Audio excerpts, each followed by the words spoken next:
یہ جو اپنے آپس کی پھوٹ کی وجہ سے، اپنی خیانت کی وجہ سے جو کفار کا ساتھ دینے پہ تیار ہو گئے سیاستدان،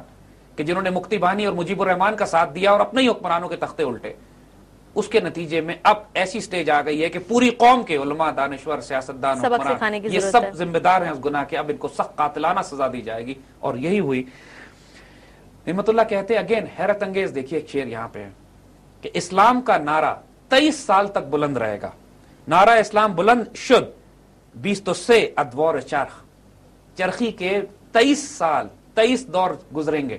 اسلام کا نعرہ بلند رہے گا۔ بعد ازاں بورد گرے قہر شاہ پیدا شود، اس کے بعد ایک سخت قہر نازل ہوگا۔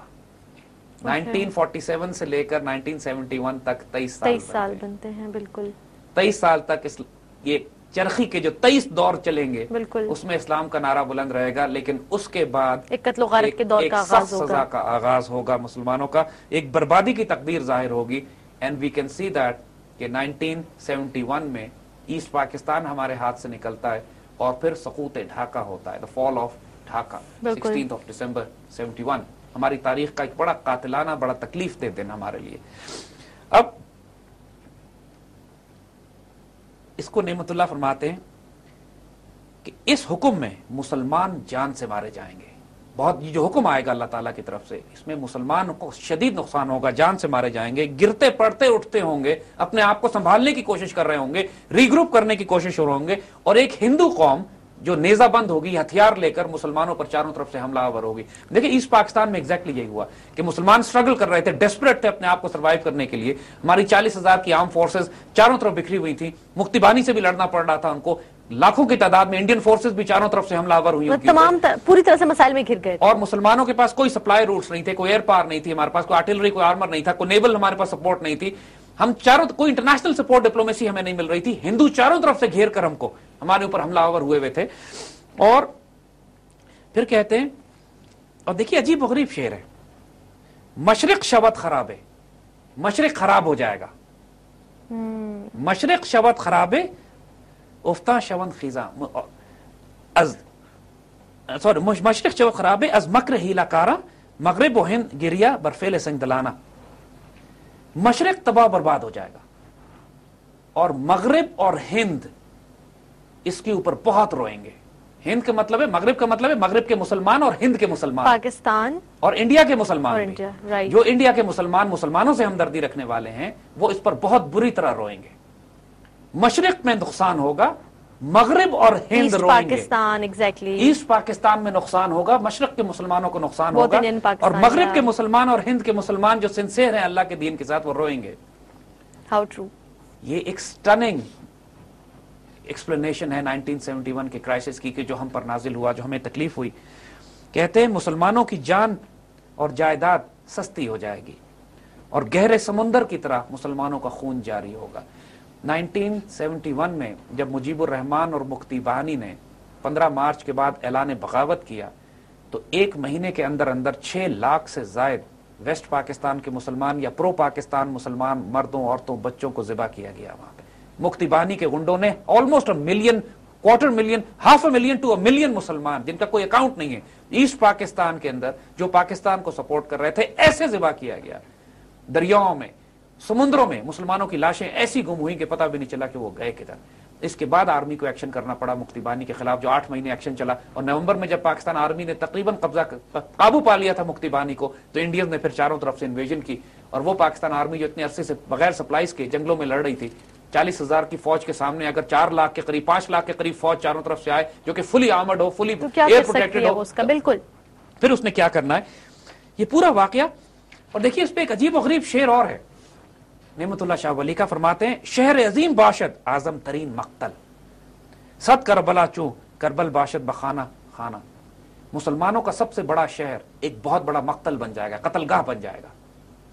اور ہر گھر میں کربلا برپا ہوگی۔ کیسی پکچر کھینچی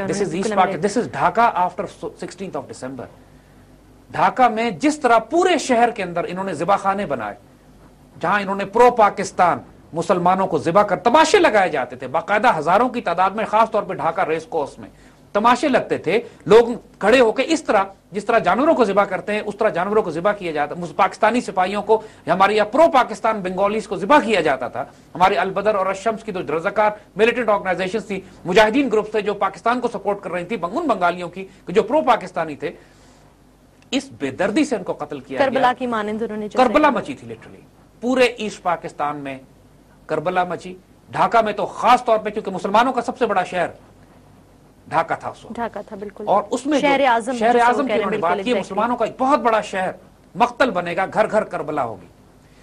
یہ پورا یہ شعر ہم نے تاریخ پورا دیکھا ہے کہ یہ واقعہ کہاں فٹ ہوتا ہے، اور اس سے بہتر ڈیفینیشن ہمیں کوئی نہیں ملتی کہ یہ 1971 میں 16 دسمبر کے بعد جب فال آف ڈھاکہ کے بعد جو ڈھاکہ میں ایک قتل خانہ بنایا گیا تھا، ایک مذبح خانہ بنایا گیا تھا پورے ڈھاکہ کو، مسلمانوں کا سب سے بڑا شہر. اور پھر لکھتے ہیں کہ مسلمانوں کے رہنما در پردہ مسلمانوں کے دوست ہوں گے، یعنی در پردہ مسلمانوں کے دشمن ہوں گے، ظاہر میں دوست. یعنی مسلمانوں کی جو لیڈرشپ ہے اور اپنے گناہوں سے، اپنے ظلم سے، اپنے جھوٹے وعدوں سے کافروں کو فائدہ پہنچا رہے ہوں گے. دیکھیے مسلمانوں کی، جب میں نے یہی بات شیخ مجیب الرحمان کی مثال ہم نے لی،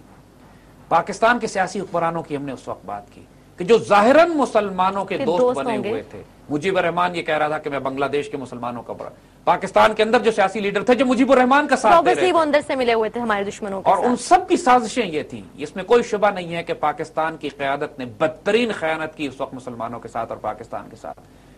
جو نہ ڈپلومیسی کی گئی، نہ پاکستان کے لیے دفاع کا بندوبست کیا گیا، جان بوجھ کر پاکستان کو سیاسی، میڈیا اور اکنامک اور ملٹری فرنٹ پہ نقصان پہنچائے گئے. سیاستدانوں نے اپنے مفاد کے لیے ایسے ایسے نعرے لگائے کہ ادھر تم اور ادھر ہم، اور جو کوئی جا کے ڈھاکہ میں اگر حکومت میں شامل ہوا تو ہم ٹانگیں توڑ دیں گے اس کی. یہ ساری باتیں سیاستدانوں کی کہی ہوئی ہیں. اور مجیب الرحمان جیسے لوگ جو در پردہ دشمنوں سے ملے ہوئے تھے، ظاہر میں اپنے آپ کو پریزنٹ کر رہے تھے بنگالی مسلمانوں کا دوست، تو انہوں نے یہ کہا کہ مسلمانوں کے جو رہبر ہیں ان کی خیانت کی وجہ سے یہ شدید نقصان مسلمانوں کو اٹھانا پڑے گا. مگر 1971 کی وار کے بعد پاکستان ری گروپ کس طرح کرتا ہے، اس کے بارے میں اشارہ نعمت اللہ شاہ ولی جو دیتے ہیں وہ اگین حیرت انگیز ہے. یہاں پہ وہی کہتے ہیں، لشکر منگول آئد از شمال بحر اون فارس او عثمان ہم چارہ گراں پیدا شود. اس پاکستان کو جو مسلمان ہیں ان کی مدد کرنے کے لیے منگول آئیں گے شمال سے، یعنی چائنیز شمال سے آئیں گے مسلمانوں کی مدد کرنے کے لیے، اور ایرانی اور ترک مدد کریں گے مسلمانوں کی.